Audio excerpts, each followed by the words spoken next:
बचपन से लेकर आज तक हम इंडिया का मैप देखते आ रहे हैं, लेकिन क्या आपने कभी सोचा है कि इंडिया के मैप के साथ साथ हमेशा श्रीलंका का मैप क्यों दिखाया जाता है?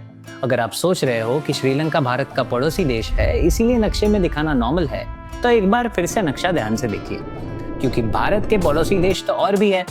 चाइना, नेपाल, भूटान, बांग्लादेश, म्यांमार, पाकिस्तान, फिर सिर्फ श्रीलंका ही क्यों दिखाया जाता है? बताता हूँ। इसका असली रीजन है इंडियन ओशन और उससे जुड़े इंटरनेशनल रूल्स एंड रेगुलेशंस, जो कहलाते हैं ओशन लॉ। 1956 में United Nations came up with this law as the law of the sea, and after multiple conventions this law was implemented across the world in 1982.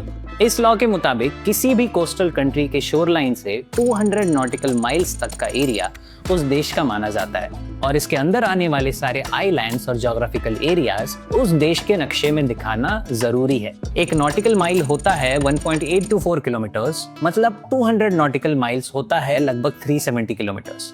तो भारत के समुद्री किनारे से 370 kilometres के अंदर जो भी एरिया आता है उसे भारत के नक्शे में दिखाना कंपलसरी है, and Sri Lanka comes in that range. Bharat के धनुषकोडी से श्रीलंका का डिस्टेंस है सिर्फ 18 नॉटिकल माइल्स। इसी की वजह से भारत के नक्शे के साथ हमेशा श्रीलंका का नक्शा भी दिखाया जाता है। पाकिस्तान, चाइना या बांग्लादेश लैंड बॉर्डर देश है और वो भारत के किसी समुद्री जोन में नहीं आते, इसलिए उनका नक्शा भारत के मैप पे नहीं दिखाया जाता।